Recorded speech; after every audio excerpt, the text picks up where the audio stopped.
Voilà, bonjour prophète. Ça va très bien. Voilà, bienvenue dans notre cité.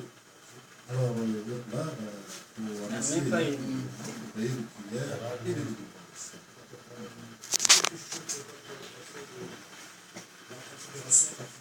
Mais quand parle dans le micro, on n'entend pas.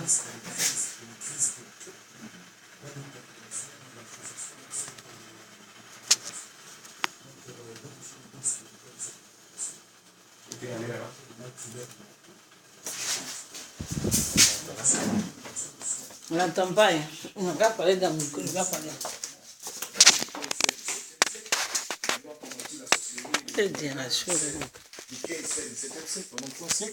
Ils sont rentrés pleinement dans le siècle de lumière, le 18e siècle, qui est le siècle de lumière, donc de la révolution industrielle. Il faut dire que l'Afrique aussi est étant le berceau de l'humanité. Malheureusement, aujourd'hui, nous sommes en retard par l'effet de la sorcellerie. Et donc, notre ministère, dans cette confédération, consiste à éclairer d'abord, basé sur le christianisme, bien sûr, basé sur le christianisme, parce que c'est lui qui nous a donné le pouvoir, Jésus-Christ, de vaincre le pouvoir de Satan. De Satan, parce que la sorcellerie, c'est des personnes qui sont animées d'un esprit qu'on appelle l'esprit méchant. Et donc, Christ nous a donné le pouvoir en son nom de chasser les démons, voilà, les démons, et de détruire le pouvoir de la sorcellerie. Donc, la sorcellerie, c'est le mal de cruel de l'Afrique. Et notre confédération, nous combattons ce mal pour libérer l'Afrique et permettre à l'Afrique de rentrer pleinement dans son siècle de lumière. Et je dirige un ministère qu'on appelle le ministère de la compassion des âmes. C'est un ministère d'évangélisation. Nous sommes pleinement en activité à Zaroko, dans un village dans la sous-préfecture de Iré. Donc, nous avons un centre de prière de délivrance. C'est-à-dire que nous arrivons, nous autres, à délivrer des sorciers qu'on appelle mangeurs d'âmes. Voilà, il y a des mangeurs d'âmes, nous arrivons à les délivrer.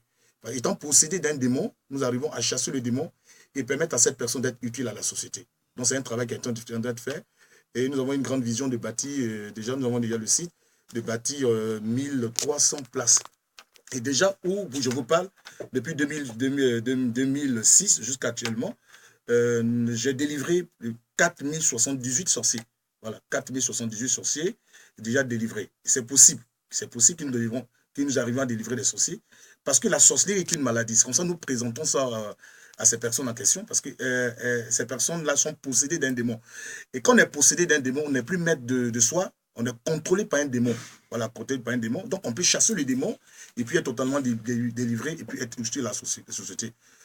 Et donc, nous sommes basés à Zaroko. Et tous les week-ends, pratiquement tous les week-ends, à partir du vendredi, samedi, dimanche, nous avons des activités. Et tous les week-ends, c'est-à-dire vendredi, samedi, dimanche, nous avons des veillées de prière, d'évangélisation et de délivrance.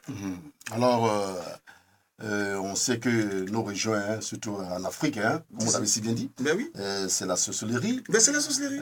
Partout, c'est la sorcellerie. Et vous avez dit que vous avez délivré près de 4078 sorciers. On peut compter combien d'Ivoiriens, sinon nos amis de la localité de Zaroko? Oui, déjà au niveau des Zaroko, nous sommes déjà à 478. Parce que les 78, là, c'est à Zaroko. Alors, les personnes acceptent de se faire délivrer. Hein, mais oui, ça dépend de comment nous présentons la sorcellerie. Nous la présentons comme une maladie. Nous ne la présentons pas comme quelqu'un quelqu'un qu'on doit battre. Non, comme les Blancs le faisaient. Parce qu'au fait, c'est pour dire aux gens que les Blancs eux-mêmes, qui nous font croire que la sorcellerie n'existe pas, ont combattu la sorcellerie dans leur histoire. Et l'histoire ne ment pas, c'est ce qu'ils nous fait d'ailleurs. Parce que la chasse aux sorciers, cette expression a été créée par les Français. Et les Gaulois, ils ont combattu la sorcellerie. Regardez l'histoire. Du 15, 16, 17e siècle, ils étaient barbares.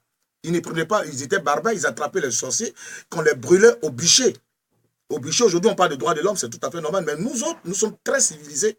Nous ne tuons pas les sorciers, nous présentons la sorcellerie comme une maladie. Parce qu'on ne va pas à Sokosé, je vous assure, monsieur, on ne va pas à Sokosé acheter la sorcellerie. On ne va pas dans un supermarché acheter la sorcellerie. Quand vous écoutez l'individu parler, il a été toujours initié. Ou on peut être initié depuis le sein maternel.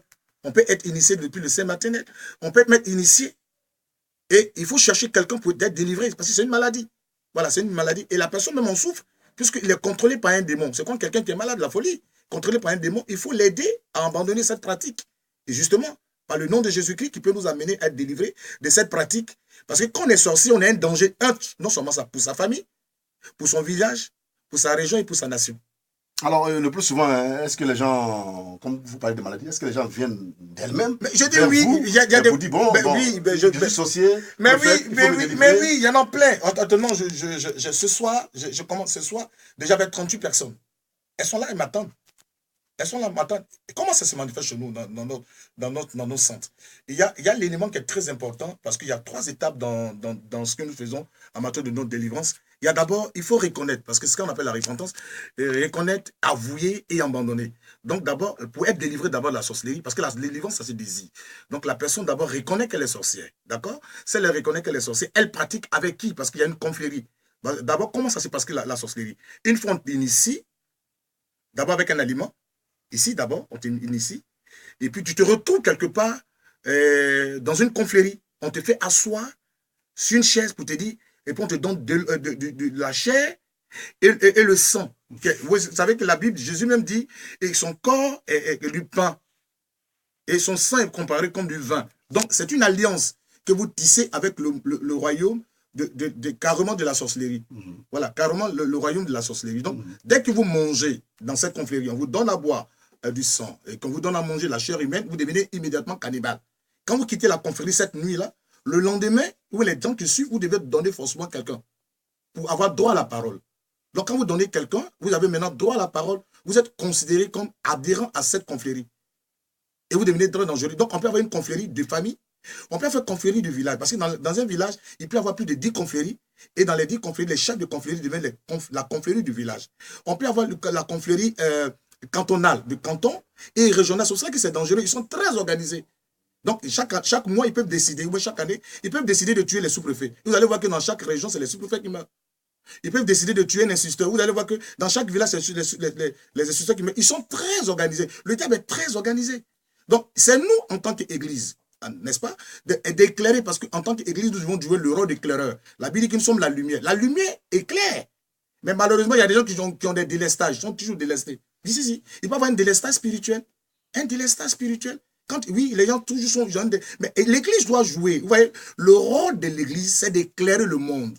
Le monde souffre d'un problème. Les gens vont aujourd'hui à l'Église, tu vas devenir tu vas prospérer. Ils ont des prophéties, des révélations. Demain, tu seras en France. Et le sorcier. Vous savez que quand on donne une révélation, on devient source d'attaque. Quand les gens ont vu les toits de Jésus-Christ, ils sont venus donner cette révélation à Hérode, il est devenu sorcier. Cherchez-moi l'enfant. Mais c'était pour tuer Jésus-Christ. Quand Joseph a donné la révélation du songe, et les gens ont décortiqué, ils ont eu la révélation qui devait être établie ici, sur eux, ils sont devenus sorciers, ils l'ont vendu en Égypte. Donc, une révélation qui sort, mon cher, il faut être vraiment protégé par le Christ, sinon tu serais l'objet d'attaque. Donc, n'oubliez pas que la sorcellerie existe. Si elle existe, quel est le remède? Mais nous sommes à une phase, en tant que confédération, de sensibilisation. C'est comme le sida. Le sida, au moment où ça sortait, ça apparaissait, il n'y avait pas de remède. Mais il y a une phase de sensibilisation où les gens commençaient à sensibiliser les gens sur ce fléau. Il y a un fléau. Ça suffit.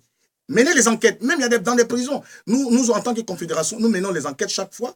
Mais il y a des gens qui ont incarcérés pour un problème de sorcellerie. Mais la prison ne peut pas résoudre un problème de sorcellerie. Parce que c'est spirituel. D'accord. Et dans tout ça, est-ce que les gens ne vous tentent pas parfois? Non, c'est tout à fait normal. Mais écoutez très bien. Moi, je crois aux promesses de Dieu. La Bible dit quoi dans Luc 10, 19? Je vous donne le pouvoir. Jésus dit aux gens, Jésus-Christ ne viendra pas chasser un démon en notre place. Non. Il est maintenant assis à la gloire de Dieu. Il est à la droite, il est dans la gloire. Il nous a légué son pouvoir. Donc c'est moi qui dois chasser les démons. Il dit, je vous ai donné le pouvoir. Le pouvoir, c'est l'autorité. De marcher sur les scorpions et les serpents. Il déclare, si toute la puissance de Satan, c'est-à-dire la sorcellerie, il dit, rien ne pourra me nuire. C'est une promesse. Jésus, ce n'est pas un menteur. Ce n'est pas un plaisantin. Il dit, rien ne pourra me nuire, ils vont me tenter. Et quand vous lisez Jérémie, le chapitre 1, le verset 19, ils te feront la guerre, ils ne te vaincront pas. Quand je serai avec toi, pour te délivrer, oracle de l'Éternel. Toute âme forgée contre toi sera sans effet. Isaïe 54, verset 17. Donc moi, je n'ai pas peur d'attaque. C'est tout à fait normal que le diable attaque. Mais moi, ma vie est cachée en Jésus-Christ. Et je connais le pouvoir de la mort de Jésus-Christ. C'est qui ça produit dans ma vie. Donc chaque fois, il faut demander, les gens le savent ici, à Zaroko, combien de fois je suis beaucoup tenté. Et j'ai déjà fait plusieurs régions de la Côte d'Ivoire. J'ai déjà fait beaucoup d'émissions télé. J'ai été l'homme de Dieu qui a lancé un défi à Asile 47. Pour dire Asile 47, comme tu es sorcier, il faudrait qu'on se rencontre une fois à une émission télé. Je te montrerai qui est Jésus-Christ.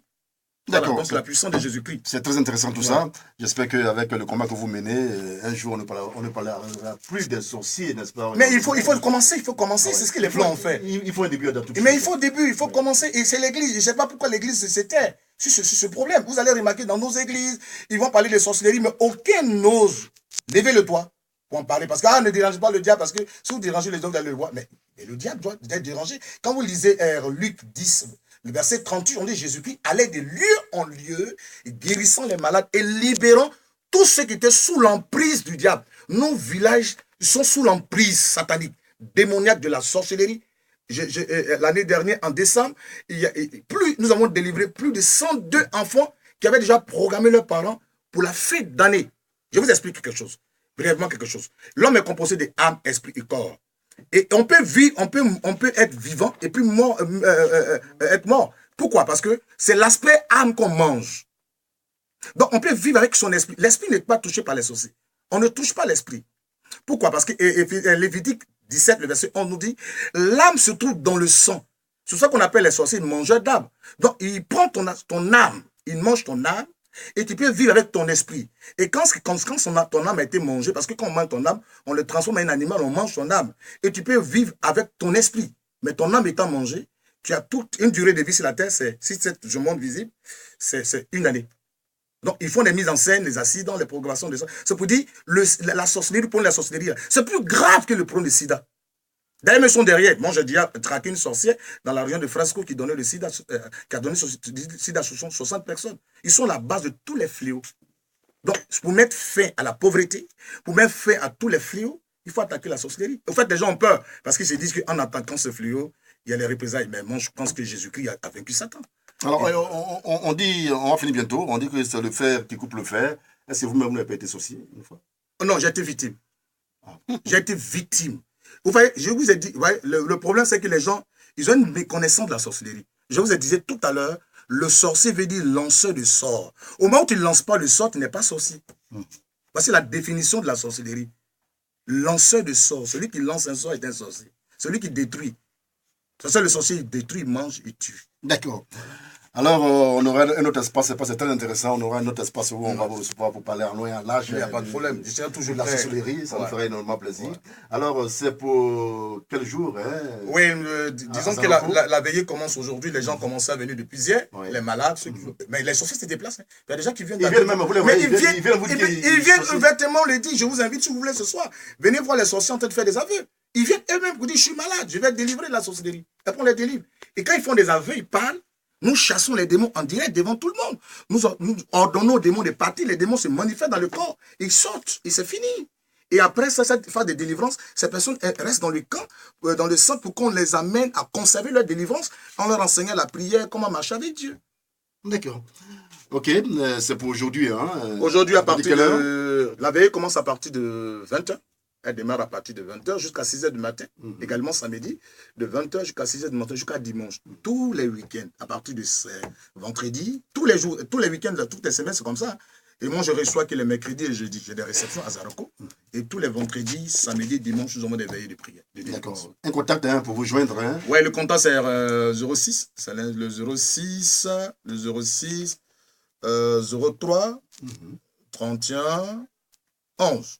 La brigade anti-sorcier. Nous avons une brigade. Mais si, c'est une brigade. Nous avons une brigade dont je suis le maréchal de cette brigade anti-sorcier. D'accord. Vous êtes originaire de? Je suis ivoirien. Ma mère est peu malienne. Je suis un musulman converti à l'islam. Mon père habitait des Gagnois de Nialé Gribo, des Gagnois précisément de Katon Paco. Maman est peu malienne de Kinkeita Mariam. Converti à Christ dans le christianisme. Et Christ m'a donné le pouvoir. J'aurai l'occasion plus tard dans une émission vous rendre mon témoignage pourquoi aujourd'hui je suis révolté contre la sorcellerie. D'accord. Vous parlez avec beaucoup de fierté. Ah mais oui, parce que je crois à la puissance, je crois trop à la puissance de Jésus-Christ. Il m'a guéri. Je souffrais d'une maladie mystique pendant 4 années. Jésus-Christ m'a guéri, où je vomissais du sang. Et les sorciers ont tué mon père sous mes yeux. Ils ont tué mon frère. Ils ont tué ma soeur. J'étais le rescapé de la famille. Je peux crier haut et fort que Jésus est puissant et au-dessus de la sorcellerie. Amen. Voilà. Avec Dieu, tout est possible, mesdames et messieurs. Ah oui. Merci au prophète Joël Crasso. Ouais. On aura l'occasion de vous inviter à une grande émission pour permettre à tout le monde d'échanger avec vous par téléphone. Et d'être maintenant libéré de cette peur, parce que les gens ont peur de la sorcellerie. Évidemment. N'ayez plus peur, n'ayez plus peur. D'accord. Non, c'est des plaisanter les sorciers. Si vous trouvez quelqu'un qui est sorcier dans la vie de Divo, amenez-le à une émission. Je les fais tomber ici au nom de Jésus. Alléluia. Oui. Amen. Que ce soit ses fétiches. Il n'a qu'à être le plus grand féticheur de Divo, amenez-le à une émission télé. Il va baver ici. Merci à vous, prophète Joël Crasso. Comme je l'ai si bien dit, on aura le cas de vous inviter. Merci. Pour bien échanger et surtout... ouais, mais nous invitons tout le monde à Zaroko. C'est une clinique spirituelle. Si vous êtes malade, vous avez la maladie qu'on appelle la sorcellerie, vous mangez la chair humaine. Exode 20, 13 dit, ne tueras personne. C'est un commandement de Dieu. Si l'esprit t'amène à tuer, il y a une maladie, il y a une clinique. Il y a une clinique à Zaroko qui peut te soigner. On peut te soigner de cette maladie. D'accord. Ouais. Zaroko a été ainsi sauvé et j'espère qu'on va encore délivrer d'autres villages. Ouais. Portez-vous bien et surtout, bon boulot. Merci. Et passez un bon vendredi. Merci. Shalom.